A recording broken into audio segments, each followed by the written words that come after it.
And we are live on YouTube. Happy Sunday, everyone.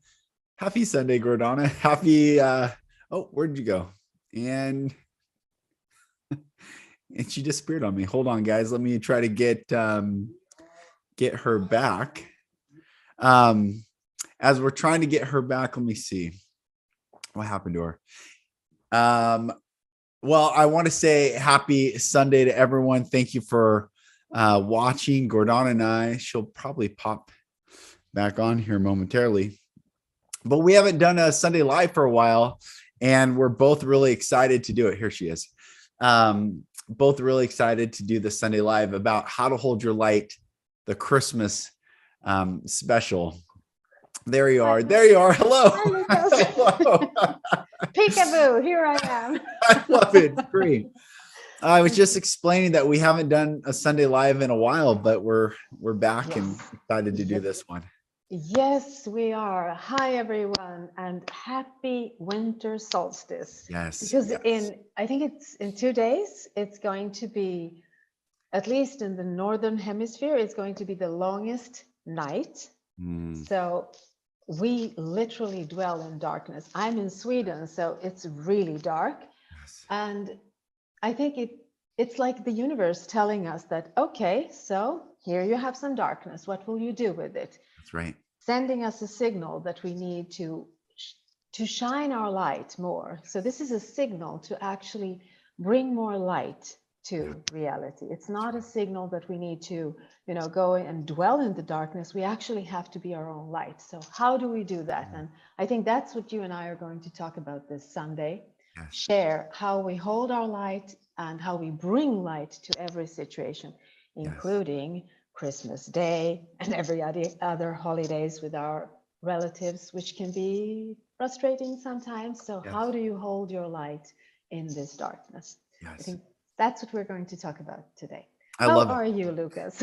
I'm doing great. As you can tell, everyone, I have a different background because we moved from Seattle, Washington down to Dallas, Texas, and we are loving it. A lot more light than the gray and dark in Seattle. I think that's both literal and perhaps metaphorical as well. But I'm really excited to talk about this because with winter solstice, with Christmas, with all the narratives going on, the full moon and the darkest day coming up of the year, it's so interesting where we were talking about winter is the death, spring is the birth, and there's this resurrection narrative in springtime, but we're entering the death period where it goes into utter darkness.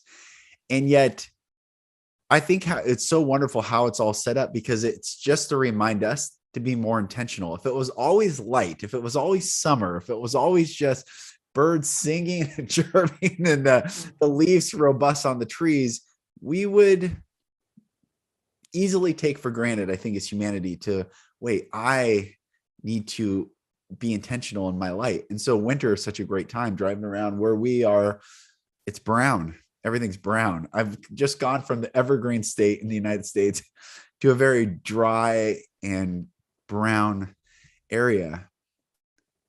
And that's on the physical plane, but on the spiritual plane, it's almost interesting because I feel like it's blooming and robustness, and humanity is thriving here. And I can't tell you how many different conversations from all different perspectives are allowed to be had, even in the neighborhood, where before it was lockstep, comply or you're a crazy person. And that's a weird place to be. So I mean, all the obstacles in our lives are a contrast to the light. It's just a contrast. And when you can look at the contrast, it sharpens your enjoyment of the light. It sharpens your awareness of the light. Otherwise, it becomes normal to you and nothing happens. So we need something that will be different from the light. And that is why all of these things actually exist. It's when I don't want to use the words buy into the illusion of the darkness, because it sounds like we're tricked into it. The darkness is here all the time, but we don't need to dwell in it. If we use it as a signal to become more awake, or to become more aware, or to allow spirit to come back into us again, so that we can find back to what it is that we actually seek here all the time. Yes. That is the joy here. That is what I call the funny rush of a surprise, because you can't get that funny rush of a surprise unless you have something that isn't what you desire and want always. You have to have that contrast in order to enjoy the presence in life's presence. Otherwise, everything becomes brown. Yeah, Everything totally. becomes, it doesn't shift, it doesn't do anything. So Right. this is why all these things are in our reality. And for me, I love where I am, even though it's really cold and really dark in the winter. I still love it because it gives me a contrast to the summer, and I enjoy summer immensely because I dwell in darkness during winter time, and then I drink light in the summertime. And this makes me feel alive, Mm. because there's a, what is it called when things go up and down, up and down? It's cyclic. Yeah. I know that even though I am in darkness right now, it is pitch black on the outside.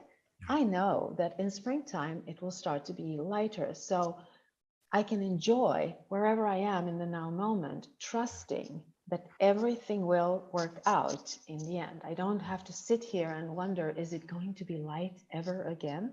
Right. Because I know that it is going to be light. That's right. So it makes it easier to go through the darkness and see it only as a signal that we need to heighten our frequency. So, Mm. candles and stuff, Yeah. bringing light to my life, small spheres of light through candles and stuff. So I think everything fulfills its purpose in Right. this physical world. It's a question of how we interpret it, how we tolerate it, how we go through it, what we do with it, that Yes. makes the difference. Yes. It's interesting with we've been talking about light now for a few lives, Yes. and I really think it's such an interesting um it's an interesting time in human history where there's a narrative that professes light, but light allows all things to be seen. And there's this certain narrative that professes light, but hides or hinders or doesn't allow all things to be seen. It's therefore we know it's not real light. It's darkness saying it's light. And then there's this light that allows and welcomes. It's this giant hug around humanity to say all are welcome. All are, we want to hear every perspective and every difference. And I think if we could step back for a second and just detach from the media and the news headlines and the politics and the fear mongering and the this and the that, and we take a step back and say, what is real light in the physical realm? It allows me to see everything that is behind you and see you in the room. You see me. But physically is a byproduct of the spiritual realm, the energy realm. Like we have known each other, can see each other. And if we start inviting, that's what's so beautiful about this live, is inviting more people to be seen in the light and shine their light and not be afraid to shine their light, because their light might be a little different. Their candle holder might be blue and those are red. And someone says, well, the blue candle holder doesn't match. No, bring it all together, and it's beautiful mosaic. So I think that's what's happening right now, or I hope that's what happens in the season, is we kind of take a step back from all this false light and remember what real light is. And real light allows everything to be seen. Well, I think that what you're talking about the false light. I need you to talk a little bit more about that, because when you say false light, do you mean that it is, what is the false light? Tell me more Okay, about that. this is Yeah. good. So I was on a call with someone the other day and I said, after I attempted suicide at 20 years old, I stopped believing anything that I thought. Meaning I questioned whether red was red and blue was blue. Like, how do I know red's red? Because everyone said we've all accepted that red's red. Okay, then I'll accept that red's red. But I'm being that specific. I stopped believing everything that I believed was true. And I really questioned the origin, the source, who I heard it from. Did I experience it firsthand? How does it make me feel to either hold that belief or let go of that belief? Did I feel more free or less free? And so it's almost when I say false light, I believe that there is a narrative that professes itself to be light, but it actually is dark. And it dampens and hides and hinders humanity. And so I don't think it's even light. It's a false narrative, I guess, to say false light. It's not light, but it calls itself light. Okay. Is So it?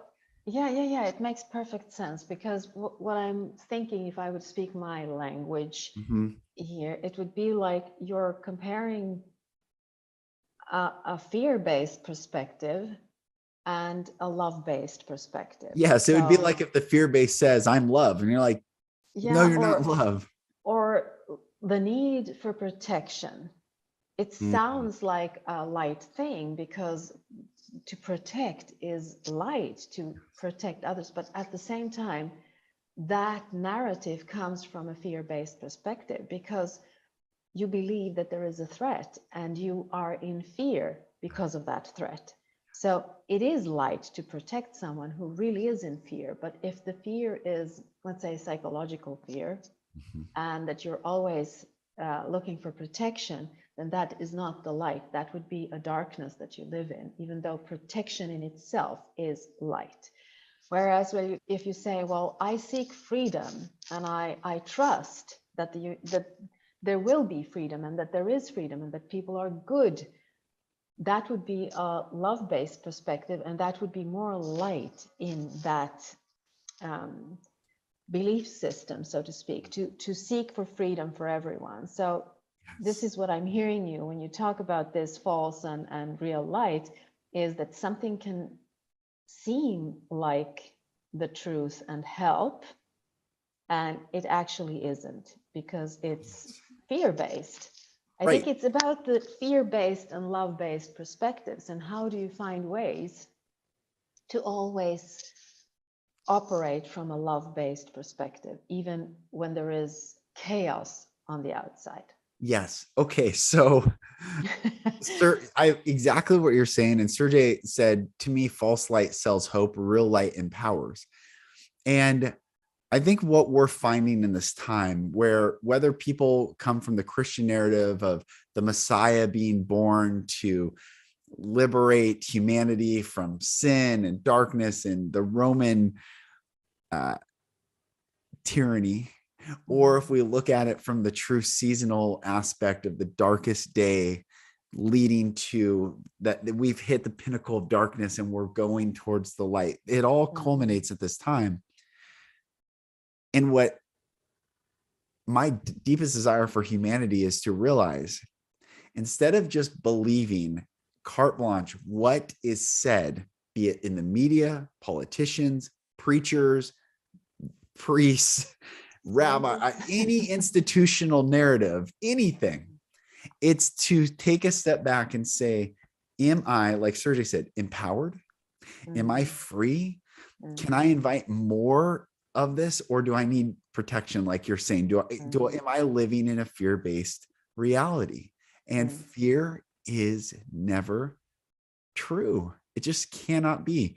And I know that we've talked about before, like fear keeps us alive. If there's a real, if an animal is coming to attack us and we run, But another way to look at that is that's the purest sense of love to keep ourselves alive, to flee.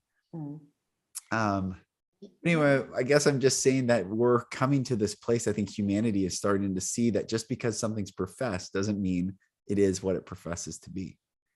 No, yes, absolutely. It's about questioning things and seeing them from this loving light, to Yeah. look at it. Is this empowering, as Sergey says, or is this draining me? What is this, and why is it draining me? Because if it's draining you, it's showing you that there is a false belief going on within you. So you have to address, what is the belief, that what do I have to believe to feel the way I feel? Because if it is uncomfortable for you to breathe in it, then it's not your natural frequency, which means that you need to shift something to release yourself from a belief that is not beneficial for you.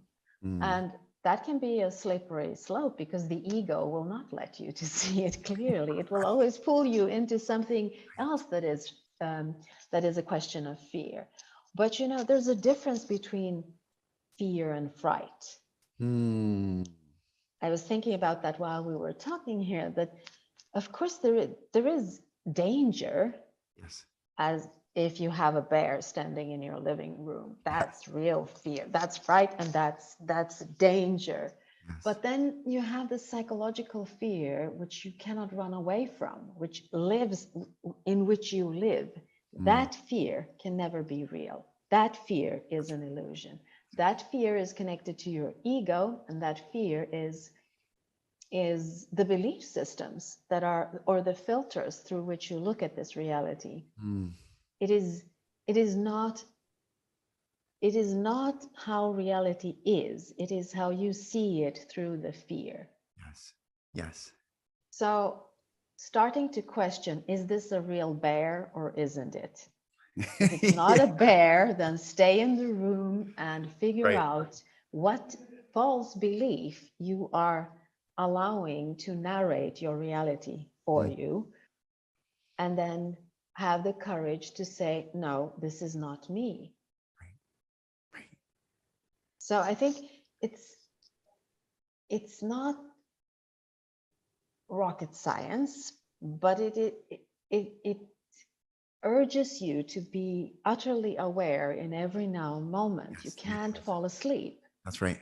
You were talking about death and resurrection, because this is the time of darkness and we have to bring light into it. And I was thinking about this.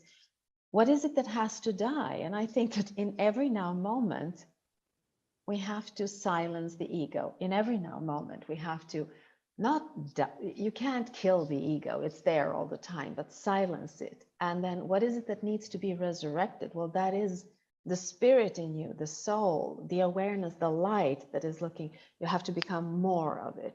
So if we're talking about Christmas and Christ being born, well, it's more a question of the Christ consciousness within each and every one of us, which means that the Christ consciousness is about seeing things in the right light, the true light. And that is always from a love-based perspective. Now, having a love-based perspective does not mean that you become a doormat, emotional doormat, or emotional trash bin to everyone. It means to hold your light with integrity and grace, to say the truth, but not harm. Right. And that is what needs to be resurrected. This is why we gather together December 25th. Yes. Because we want to awaken the Christ consciousness within us. Yes. And I know it's really hard for many people to do so, because you have to meet your parents, your grandparents, your cousins, people who you do not spend time with. Otherwise, you have to go there and spend time with them. And usually when we go back, it's almost like going back in time, because you become a child. All the belief systems pop up again, and you become alienated to who you are in the now moment, and become this child again with your parents and siblings and cousins and all of the people that you meet there. So how do you stay sane, and how do you bring light to that situation? Mm. How do you bring Christ consciousness on Christmas Day? That that is the question. That is the question.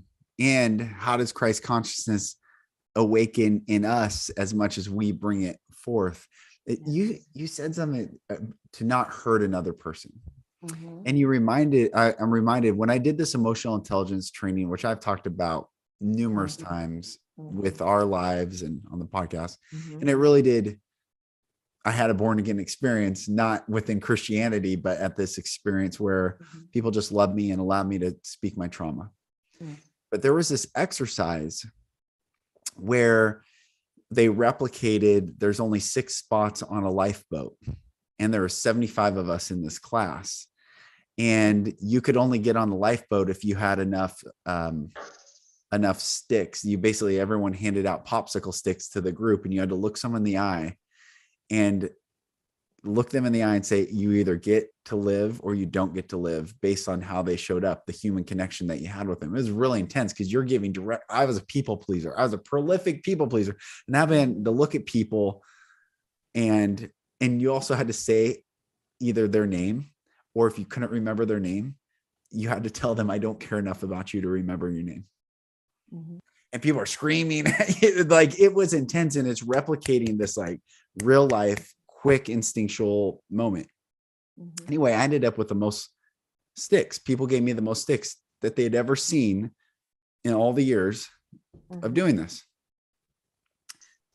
So I should have made it on the lifeboat, but I didn't save a stick for myself.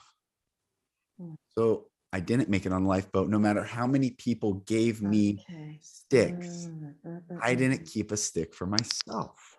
And they walked through this whole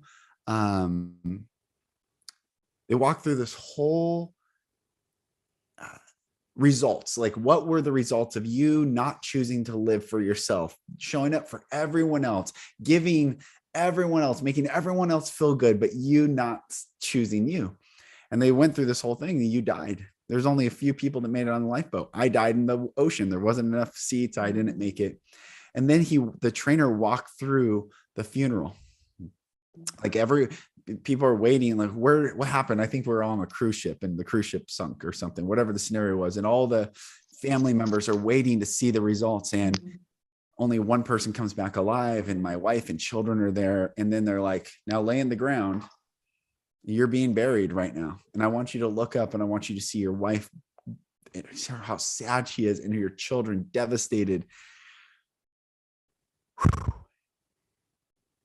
That forever changed my life, because I realized we were talking about not hurting other people and holding the light, but I wasn't holding the light, even though I thought I wasn't hurting other people, because the real result was I was hurting those closest to me. So you mentioned gathering on Christmas or gathering on these days. How we can best hold the light is to stop living in really slavery to everyone's perception of how we should be, who we should be, how we should act, what we should believe. I can tell you right now, even the ego in my mind, because I grew up such dogmatic Christianity, that to say Christ consciousness, I know Christians go, turn off, turn off, turn off, turn off. I'm like, I get it. I can still hear all these things, and yet no longer do they control me. I am truly free. And ever since then, my life has changed radically. And I think, I'm sorry, I'm talking a lot.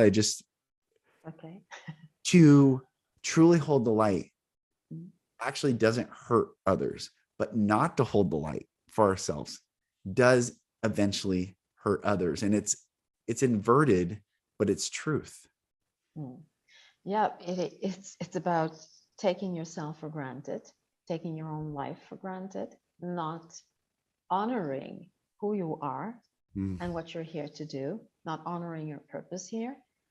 To me, it's more like a victim mentality, when you put everyone else ahead and then you forget who you are because you're a victim. You have no place here. You're a victim. So I think that becoming more conscious of what that means to hold the light. That means to include you in the equation. And we've been saying this for so many times here. Including you in the equation means that, I mean, there is no reality without you. Right. So if you don't hold your own light, then there is no reality.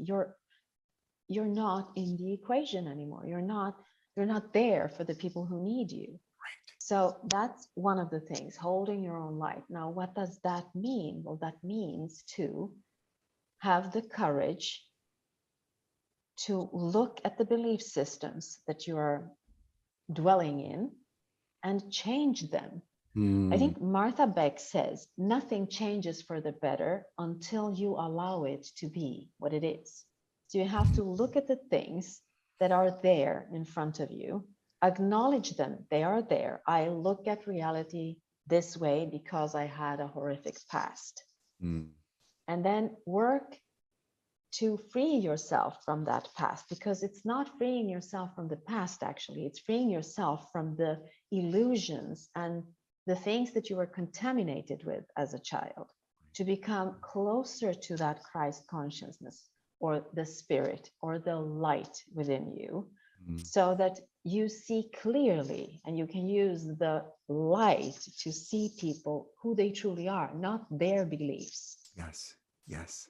Because when you've done this a couple of times in your life, and I think both you and I have done it, become able to see other people's belief systems. You become able to see when they're not seeing reality from the light perspective, when they are in victimhood, when they are hurt. You can see it in their actions and in their way of speaking. Yes. This is because they are held back by their past. How can you hold the light for them? Well, you can, instead of looking at them now and seeing all the past garbage that is there, you can actually figure out what is it that they want to be in the future, and then act as if they already were in the future. Because everybody needs appreciation, validation, gratitude. This is what we can bring, even if people we meet seemingly hasn't changed. But if we look at them as if they had changed, as if it were the future, we help them see that it is possible, because we acknowledge those traits within them. So that's one thing you can do when you meet your relatives. Instead of going back into your old patterns, it's like breaking a habit. Yes. Deciding that, no, I'm not going back as they perceived me last time. I'm going back as who I am, and I will be standing in that, not wanting them to change, just changing our way of looking at them, nothing else. And it does change stuff. It really does change stuff. It's about the expectations too. I mean, not expecting that everyone will be changed or experience us as changed. Right. It's all about what kind of consciousness you bring to the gathering. If it's open and if it's focused on their future selves, if it's focused on their best selves, Right. it makes it easier for them to change. But if you say, if they change, I won't change, it's not going to work out. So I don't know if it makes any sense, but what I'm trying to say here is, we can't change the reality out there, but we can change our perceptions of it. And if the perceptions are rooted in our light, then the perceptions are more real than what they believe about themselves. Yes. Yes. If they live in this past filtered reality, and if we can see who they want to be, and we can be present in the now moment and only focus on that part, we help them see that too. Without any expectations, of course. You can't say they need to do it. You have to be able to be in the now moment and not expect anything. Just see their brightest side, so to speak. Well, isn't that just like all the great masters and teachers, even in school, the best teachers are those who see the vision for the student and Yes. holds them to the Yes. vision of what they shall become versus dumb down and speak. Yes. I mean, that would be Yes. horrific to the advancement of our own lives Yes. and humanity. Mhm. And when you're saying, look at what changed how you view them, it does remind me of when Jesus, we're in the season talk, Jesus being Mhm. born, as much as they want to put Santa is the narrative. Um, there's multiple, obviously, perspectives of the season, but Mhm. Jesus on the cross saying, Father, forgive them, for they know not what they do. Forgive means to give. Love in Hebrew is a hava. A hava Mhm. means to give. So Mhm. love always gives our highest good to us at all Mhm. times. So Jesus saying forgive Mhm. means love them as if this moment never happened, Mhm. because they don't Yeah. see the Yes. implications of this now moment. And I can Mhm. see beyond that. Hold them to their highest good. Yes, yes, exactly what I'm saying. Yes. Hold them to Yes. their highest good, even if they can't see it, if you can perceive it in them. And there is always Yes. that part in every human being. That's right. I actually was thinking about how life would be if we all would release ourselves from the past, Mm. not forgetting our identity, because the past is a part of our identity, but releasing all the hostages that we're holding in our head from the past, Mm. even the people who were not kind to us. And I had this moment just before we started our Sunday Live here today, where I was thinking, my father died 3 years ago, and I feel like I've let him go. I let him go much earlier than when he died. I've been able to process it and allow him, release him. But I know that both my brothers haven't. And I was thinking, what if we would do a ceremony or something like that? Go to his grave, even though he was a horrific human being Mm. here on earth, Mhm. his spirit wasn't. So as long as we keep him in this hostage as a horrific father Mhm. doing not so good things to his children, there is a part of him that will always stay imprisoned by that.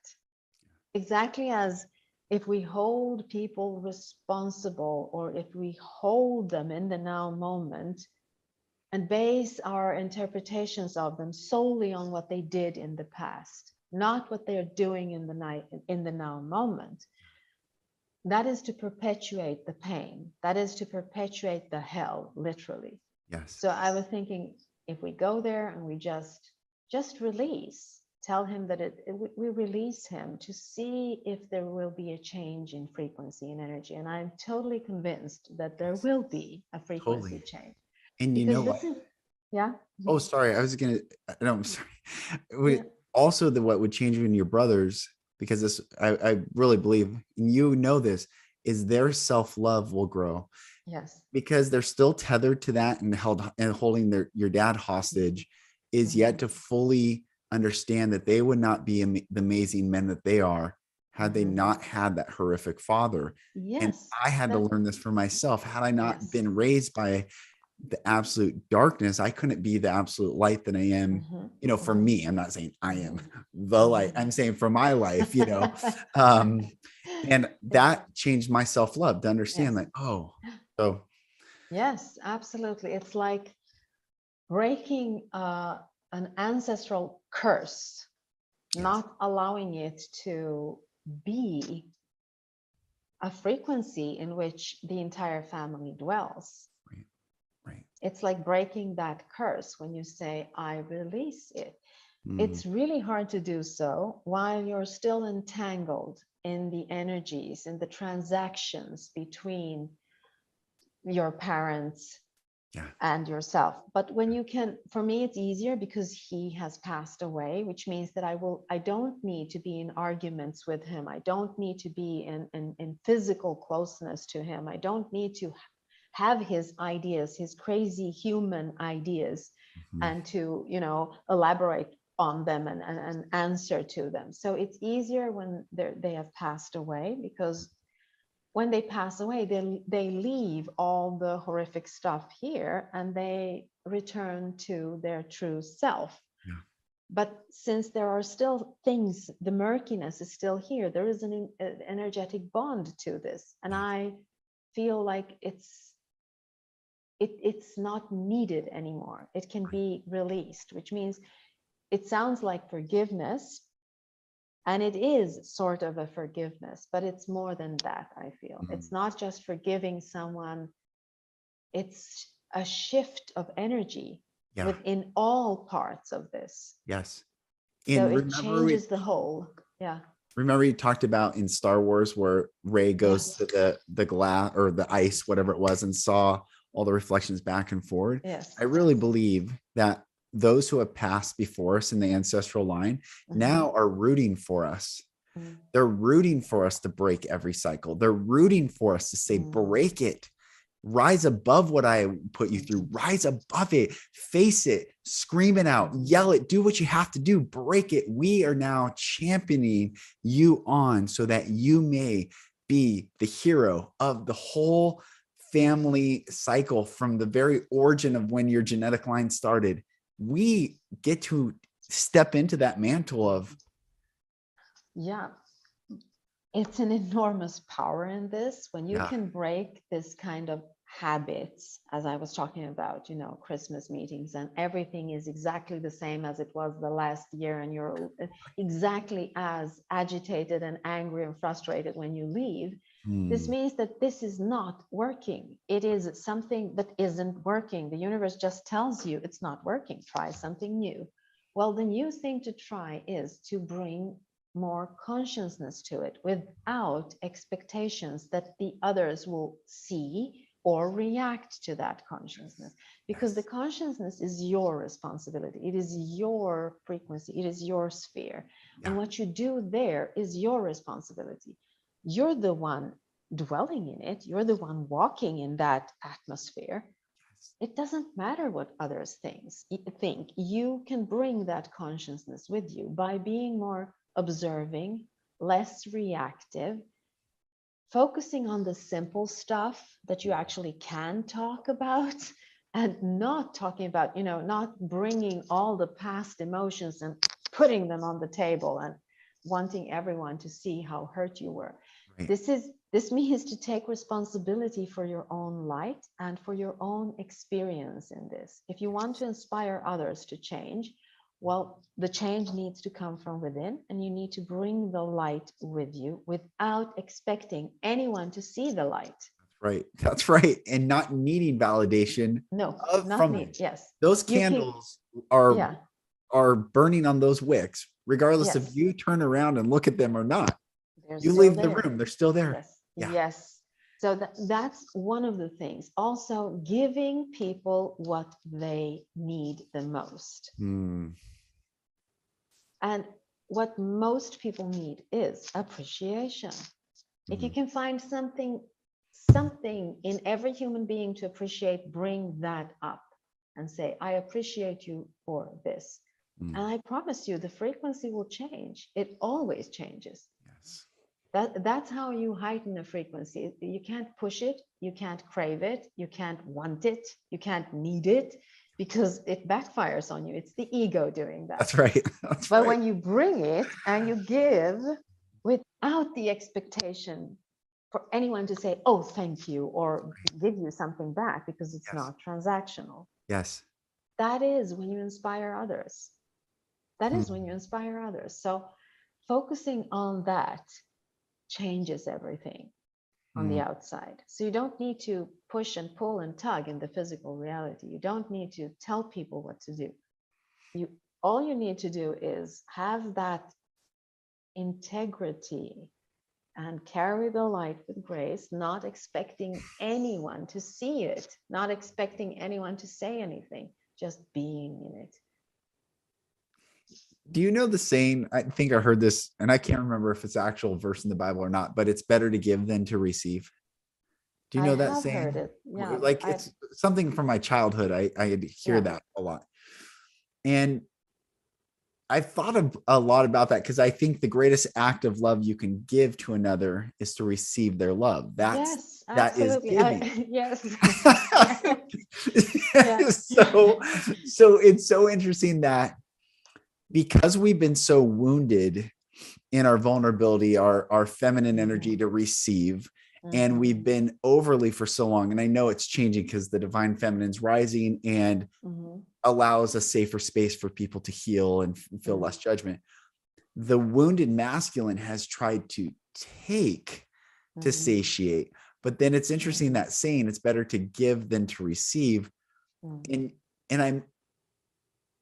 I'm wondering now, if we got out of our own ego, needed to be validated, needed to be seen, hey, I gave you this, so I want you to acknowledge that I gave you it, but we actually started giving unconditionally to people, it would change our environment because by default, people would learn to receive.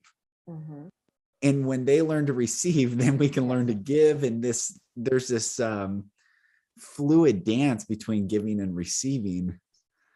Yes, it is, because those two energies are actually what everything is made of. That dance, this is the yin and yang, it's the giving and receiving. Yes. If you do not know how to receive, then the reality becomes askew. You give and give and give and give, and you feel depleted. You feel like the energy is sucked out of you because you do not know how to open up and receive. Yes. Both must function, otherwise it doesn't work. So when you said it's better to, I'm like, no, we're not going there. It's better to give than to receive. It sounds like a false light to me, because it's not light. Right. This is absolutely not light. It is not better than. It is a different way of exploring reality when you give, and a different way of exploring reality when you receive. But if you cannot receive, then you're not participating fully. You're only participating partially in the interaction between inner and outer reality. Everything works like that. I mean, it's like receiving, it has to be a container. It has to contain something. So if you are not able to receive, you do not experience yourself as a container. Yes. It goes through you. It doesn't stay. It doesn't stick. Right. But if you're giving, it ends within you if you're not connected to your source, and source always gives to you. So if you cannot receive from the source, then you're shutting life force down. So being open to receiving, both in the physical world but also in the spiritual world. Right. If you have this belief system where you say it's better to give than to receive, then you're not allowing your life force through you. That's right. Because that is to receive. And where do you get stuff to give? Well, it comes from your life force. And this is why you feel depleted, when you just keep giving, giving, giving, and not know how to receive. This is so good. It's a paradox. It is. And yet there's another, and everyone listening, just so you understand, like my background, I grew up in Christianity. I know the Bible inside and out, all the denominational doctrines. So I pull verses a lot. And I do think, the Bible is so beautiful in many regards.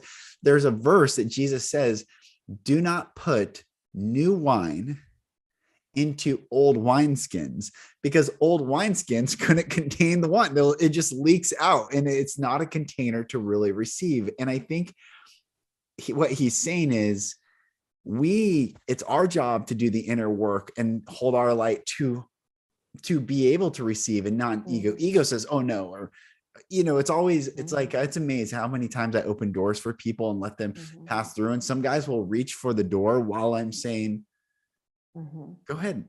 Like, I'm holding it for you. You don't have to hold it for yourself. And it's a sort of not being able to receive. And I watch this wherever I go. But if we really did the inner work to not let ego rule us, reign in our, constantly be in the psychosis of the mind, and just be and receive, then we can hold that love that universe is always giving us, that we can pour out, and we transform the dynamics of every interaction that we have. Absolutely. I mean, I know so many women when you tell them, "Oh, what a beautiful dress you're wearing," and they would go, "Oh, this old thing, no." Mm. That is not to be able to receive a compliment. You can just say, "Yes, I love this dress. Oh my God, I love this dress. I feel so beautiful in it." That is to acknowledge that I am receiving your compliment and thank you for seeing what I am experiencing because I love this dress. Yes. It's such a difference in frequency when you can say thank you and really receive the love that the other one is giving. So I think that we should be very, very, what is it called when you give away stuff without thinking? Be very generous Generous. with Yeah. our compliments and validation and focusing on the most beautiful part of every human being we Yes. meet. That is how you allow the light out. And then you have to know that they might not be able to receive it, but that has nothing to do with you. Do not That's right. let ego tell you, "I gave you this compliment and you just throw stuff back at me." You give compliments because you want to, not because you want something back Yes. from the other one. You That is give them because 100%. you want to do that. Yeah. Yes. Yes. Um, we were going to talk. One thing I just wanted to say, we ended, or you were saying right before it froze for me, Mhm. is to give without other people affirming the giving. So to give without the, they didn't give it, compliment everyone, give to everyone abundantly, acknowledge everyone, because even if they don't receive it, deep down, it's what they really crave. Yes, and they hear it on a spiritual level, Yes. they will hear Yes. it. And Yes. the other thing that we were talking about, which I think is really, really important, is that to treat others as if they had moved on, as if they Mm, already were their best self, as yes. if they already were doing what they dream of doing in their life. Treat them that way without wanting anything in return. And this is the key thing, not wanting anything in return. And you will get everything that you want in return. It will come back to you unless you want it, because the Mm, wanting stops you from receiving it. yes. So removing the wanting opens you up to receiving in whatever shape or form the gift comes back to you. That's right. Because if you want it, you put labels on the way you want the gift to be given back to you. And the Yes. universe does not like that, Right. because the universe always works in different ways. It wants to surprise you. It wants you to have a joyous life where you don't know everything. Mm, So if you stop wanting it in a certain way, that is equal to opening up and allowing it to be the way it is and mm, acknowledging it when it comes to you. So without expectations, give what you know that others need, yes. Yes. and treat them as if they have moved on, and they Mm, won't keep you prisoner in the past. Because mm, what happens when we meet our relatives, it's like going back to prison of the past again. We regress to our childlike way of looking at reality, and they treat us that way because yeah, we're in that frequency. that's right. So if you change the frequency, remember, when you change, everything changes. Yes. Yes. It's not about putting all the labor on you. It's about you shifting a perspective where you can see things more clearly without being affected by them in a negative way. Mm, It's more like becoming the silence witness to other people's struggle with their ego. yeah. And Yeah. when you can see that they're actually struggling with their ego, even the dominating people and the people who drink too much or do horrific things, when you can see that this is an expression of a struggle with the ego, it doesn't mean that you accept what they do, but it means that you do not let it affect you emotionally, because you can see that there is struggle in this. For Mm, me, I had a major shift in my head when I realized that my father's way of being in this reality was actually a struggle because he didn't know how to love himself. And that's pain. He doesn't need my pain there. And Yeah. I need to release it and not feel the pain that he's trying to inflict upon me because he is not seeing reality in a clear way. So if I want to see reality in a clear way, I cannot be attached to his way of perceiving reality. I have to allow myself to perceive it in the right way, which means that if I can look at it with clarity, with real light, which is coming always from a love-based perspective, it doesn't mean that I love him, but it means that I can see his struggle, which means that there is a compassion component in it. Mm. And that's it. I can release myself from being triggered. I can't change him, but I release myself from the trigger. Mm. So the witnessing stillness helps you release yourself from the triggers that are out there that will pull you back into that past prison, mind prison. Mm. Just being witnessing and not allowing it to trigger you It's really is cool. to It's really beautiful. survive Christmas. Yeah. There's so much. And one of the things that I've shared before, but I started saying to my children is, I receive your love.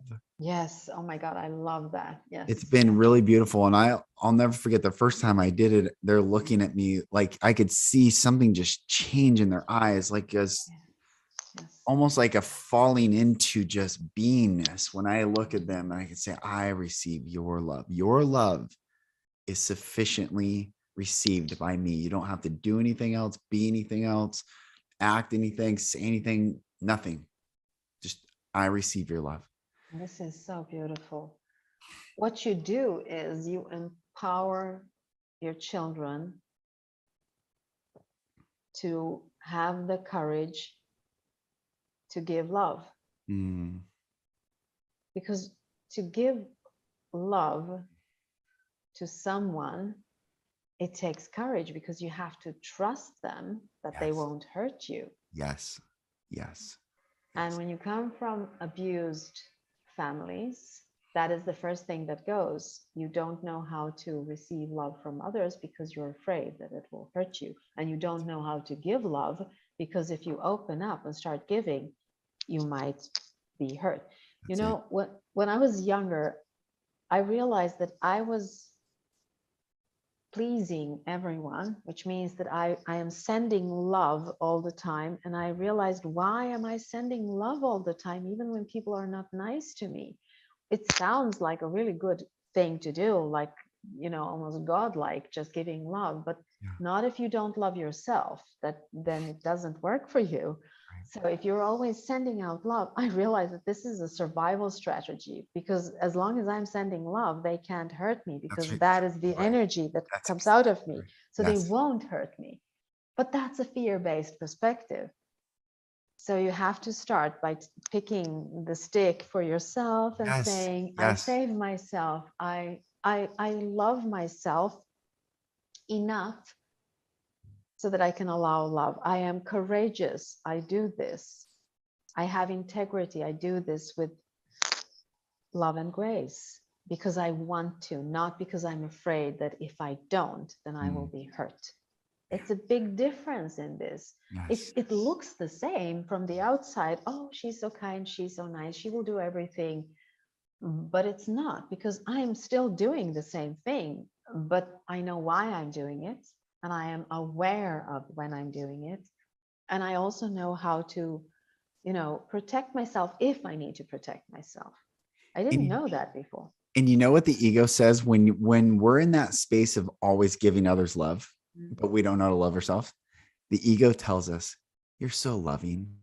Yes. You're so loving. The ego's like, you're so loving.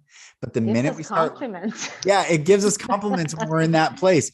But the Yes. minute we start loving ourselves, that you're so loving goes away Mhm. because we don't need, because we No, just are, we be. yes, Like, yes, of we course, be that. Yes, you're yes. so kind. Why don't people acknowledge your See it. kindness? Why don't Yes. people see this? You're so wise. You're so, oh, oh. But when we're just Mhm, here, mhm. and from here, be with everyone. That when the ego turns off and we can really be with another person, feel them, see them. And this is taking us back to what we started this live when I meant real light versus false light. The false light says, I'm with you. But the minute you're not with me, I'm not with you. But the real light says, I see you for your highest self because I see me for my highest self. Yes, it's the real light, meaning love, actually. Yes. Is not transactional. Hmm.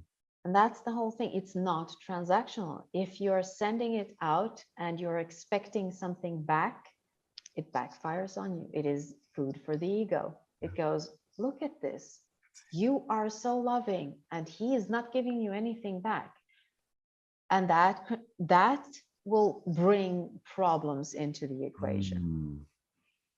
Yes. So also thinking about every relationship we have in our society, we're taught that we need to ask ourselves what we can get from it. What's in it for me? Yeah. But that's not how you do relationships. What you do is when you meet someone that you feel is loving and there for you, you can't ask, what can I get from it? What can I give? So, yeah, right. What can I give? Right. And not wanting anything in return. Yep. Yep. That's right. That's right. So it's everything is within. When you change, everything on the outside changes, and the frequencies that are outside of this true light or love cannot stay in that because it's a too high frequency. So people disappear. Obstacles disappear miraculously in a way. Yes. Without you being the one pushing in the physical world. All you need to do is know why you are doing what you're doing. Yes. And that's it. Sending the light without any expectations. This is what it is. Yes. Yes. Today. Yes. And the Christmas special, special. And everyone, Merry Christmas. Merry Christmas. Merry Christmas. Merry Christmas, everyone. Thank you. This was awesome. This was really fun. Thank you. Yes, I think, you know what, our high frequency did something with the technology here. So we disappeared for a while and here we are again. So I love this. It was beautiful talking to you again, Lucas, and so nice of you to be with us, everyone. Yes, this thank special you. Christmas Sunday. So many beautiful souls. Thank you. And we will be back for another Sunday Live very soon. Yes, very soon. Yes.